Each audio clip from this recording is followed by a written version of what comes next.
Graça e paz, queridos e amados. Hoje eu queria fazer uma reflexão sobre a carta de Éfeso, né? Ou Efésios, né? Que Paulo mandou a esta denominação. E a reflexão que eu tenho para com todos nós, todos vós, né? Que possamos tentar entender e compreender um pouquinho do que se passava nessa época, né? Em um estudo bíblico mais analítico, né, digamos assim,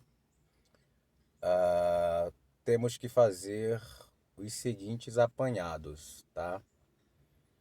Que naquela época não se haviam hierarquias, né? Não se existia uma organização entre as antigas igrejas. Por isso, né, Jesus, Deus, se comunicava com estas igrejas por meios de cartas, né? Cartas essas que tinham um objetivo, uma finalidade, né? Trazer, né, primeiramente, um entendimento da figura divina de Deus e o seu propósito aqui na Terra, né? De poder nos proporcionar uma santificação, né? E o sentido da palavra seria nos separar do velho homem e nos tornar novos homens. Ou seja, trazer à tona o nosso eu, o nosso homem interior, né? Nos fazer viver verdadeiramente aquilo que o Pai deseja em nós, né? São cartas instrutivas, são cartas que nos colocam num sentimento de equilíbrio, né? E quando eu digo sentimento, eu verdadeiramente quero expressar o sentir carnal mesmo, sabe? Dessa elevação, dessa sublime espiritualidade que se encontra oculto em nós, né? Essa carta de Efésios, escrita por Paulo, ele, no decorrer do processo, quando ele fala que nós não nos permitamos sentir a dor dele, o vitupério dele, né? Em detrimento de nós, porque ele passa todo o vitupério que ele passou para alcançar a glória, e a glória estaria no nosso sucesso, no nosso evoluir, né? E Paulo dá graças a Deus pelo sofrimento dele e em função disso, ele não mais se não mais, não vou dizer nem não mais, porque isso era quando ele ainda não tinha esse grau de entendimento. Ele não liga, melhor dizendo, para o seu corpo, para o seu eu, para as suas escolhas, né? Tanto é que ele coloca uma, uma frase, né, bem emblemática, né, lembrada aí durante todos esses já séculos passados. Já não sou eu, mas quem caminha, e é Jesus quem caminha em mim, né? Para você medir mais ou menos qual é o seu grau evolutivo na, na doutrina, né? Não vou dizer nem religião, porque a ideia religião, esse religare, né? Essa organização hierárquica religiosa que hoje existe é uma coisa construída pelo homem. Não existe, né, respaldo bíblico para tal hierarquias e ainda em volta de Deus, né? Isso é coisa do homem, é invenção do homem. Mas como eu estava pensando aqui agora, inclusive, Deus é tão maravilhoso que ele nos faz entender que, independente de ter sido Ele ou não o Criador, que se tenha respeito, né? É interessante isso, né? Não fui eu quem criei, ó, na posição de Deus. Não fui eu quem criei, mas tenha respeito pelo outro, pela ideia do outro, pelo zelo do outro. Se o outro tem compaixão, que façamos compaixão também pelo outro. E Paulo também em outras cartas, né, Coríntios, por exemplo, ele fala para, né, que se o outro peca em detrimento de nós somos os responsáveis, né? Aquela observação que ele coloca lá em Coríntios, acho que é Coríntios 2, é a segunda carta, né? Ele diz que comer carne imunda ou não comer, né? E tem outras observações também. Ele, ele, ele fala que nós temos o entendimento de que aquela carne não nos contamina em absolutamente nada. Mas se o outro assim pensar que esta possa vir a contaminá-lo, é melhor que nós que temos o entendimento que ela não contamina, não comamos, para que o outro não a coma por nós, por nossa causa, e ainda tenha o pensamento de estar sendo contaminado, onde ele acaba se contaminando e acaba pecando por nossa culpa, né? Então é mais ou menos assim, a gente convive com as pessoas, temos que ter o respeito pelas diferentes, né, organizações, denominações das pessoas, as formas de pensar, por mais que você estude, por mais que você se aprofunde, compreenda, né, Deus permita que você entenda, Deus permita que você alcance uma sabedoria lastra, né, enorme.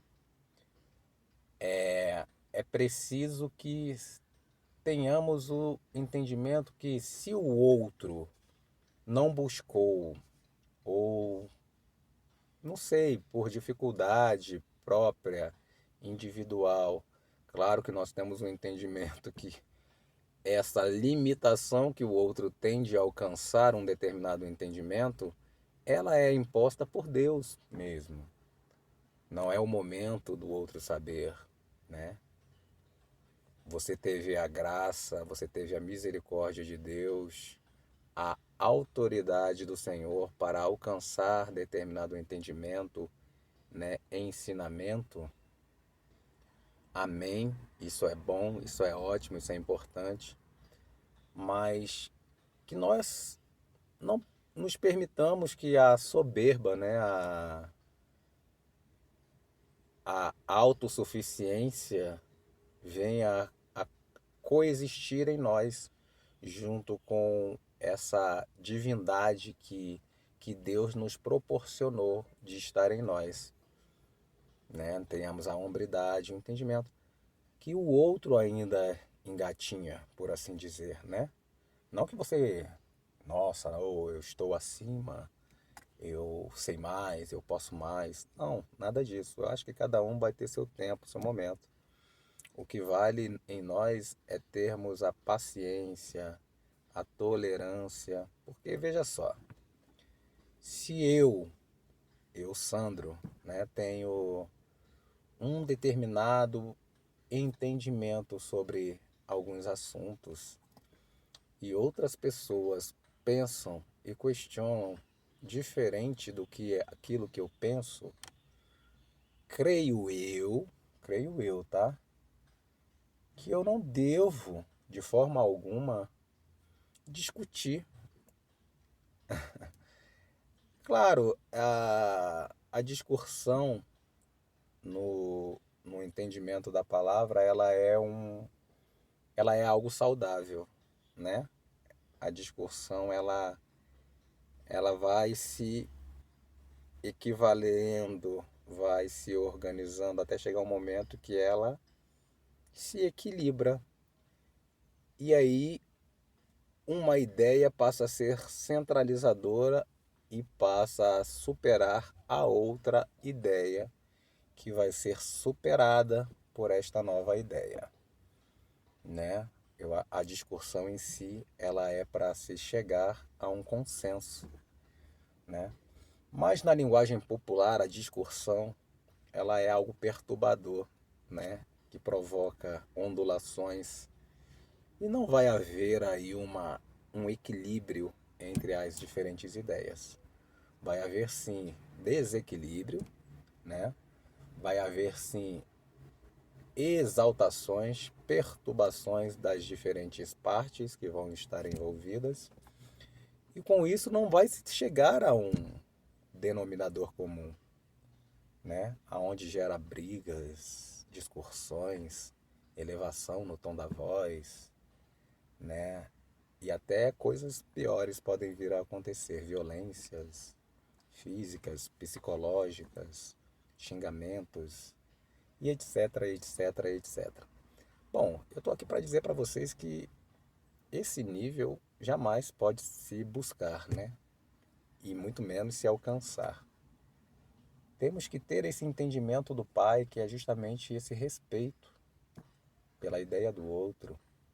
A gente não deve empurrar a ferro e fogo um, um conhecimento nosso para com o outro. A gente jamais é preciso, né, entendermos que o outro tem uma limitação. Muitas vezes ele nasceu ouvindo determinada ideia e acrisolou aquela ideia para com ele e não se permite moldar ou ser moldado pelo Pai. Porque quando eu profiro uma ideia, já não sou eu quem profiro a ideia, ou o entendimento, ou a certeza, ou a verdade. E sim é o Pai, né? A verdade, ela não muda, ela é imutável, ela é uma só a verdade. E só quem tem esse monopólio da verdade é Deus. A verdade do homem não, a verdade do homem são várias, né? E algumas de muitas dessas verdades do homem, elas podem até demorar anos ou chegar a milênios até, né? Vai depender da verdade. Mas vai chegar um momento que ela vai ser ultrapassada, vai ser descartada, né? E é essa a questão de tudo. Bom, voltando para a carta de Efésios, né? A gente tem Paulo se prostrando aos pés de nosso Deus, nosso Senhor, e nos ensinando por meio dele até, né? Ele se utiliza, faz-se de exemplo naquilo que verdadeiramente nosso Senhor espera de nós. Que oremos pelo próximo, que busquemos ao Senhor de todo o coração, abrirmos-nos para Deus, deixá-lo entrar em nós, né? Estou falando aqui de uma linguagem diferente, mas mostrando o propósito que foi essa carta, né? Do como se comportar, né? Claro que se você tiver todo esse entendimento, que não foi muito aqui que eu aqui citei agora, sobre Paulo e como se comportar, você vai começar a entender, não sei vocês, mas eu procuro separar aquilo que o homem colocou entre nós e Deus, as coisas de Deus, e procuro viver mais aquilo que Deus, propriamente dito, nos deixou e testificou na sua Bíblia, no seu livro, né? Então, quanto mais você puder separar as coisas do homem das coisas de Deus, mais puro, mais insípido, né? A Deus vai estar em você, vai estar com você. Nessa carta de Efésio, ele fala dessa questão de se despir do velho homem, né? Ele fala na questão de um só batismo, um só Deus, um só Espírito, né? Etc, etc, etc. Então a gente tem que nos moldar verdadeiramente só das coisas de Deus, né? Porque foram as coisas mínimas inseridas do homem em relação à fé que trouxe ou trouxeram as perturbações que nós tomamos conhecimentos, né, lá no início lá e também até voltar dali para na passagem de Nosso Senhor Jesus aqui na Terra conosco, né? Então a gente precisa ter bastante, né, atenção nas coisas de Deus e deixar um pouquinho de lado as coisas do homem, né? Soberba, inveja, ganância. A partir do momento que você busca a Deus, você deve começar a olhar para dentro de si mesmo e, e se permitir que Deus possa agir por meio de você. Porque a extensão de Deus fazer ou deixar de fazer, ele utiliza a todos nós como instrumento. E quando você abre mão disso, do seu eu, o verdadeiro eu, você dá acesso ao Senhor para que Ele se aproprie daquilo que é dele, mas com a sua anuência, com o seu querer, e as coisas vão se estabelecendo. Quando as falsas ideias, quando as mentiras quiserem tomar os seus sentidos, você procure se ligar ao Pai, orando, meditando, né? Tem pessoas que meditam, não sei, eu nunca, na verdade a minha meditação, né, entre aspas, ela se faz com as minhas mentalizações para com Deus em diferentes situações do dia, né? Então eu não tenho um ritual propriamente dito para poder fazer isso acontecer. Eu estou parado, eu estou em movimento, eu estou conversando, eu estou calado, eu estou nesse equilíbrio, nessa meditação com Deus. Então isso aí é importante você, né, buscar fazer. E outra coisa que as pessoas muito agem e muito se mostram, né, é que elas querem fazer uma imposição daquilo que elas têm como verdade. Nós fazemos isso, né? E é uma coisa que acabei de te falar aqui no início. Deus quer de nós que nós tenhamos respeito uns com os outros, independente do outro estar certo no seu ponto de vista ou estar errado no seu ponto de vista. Aquela ideia dele é errada, aquela ideia dele é certa, tal, etc, etc.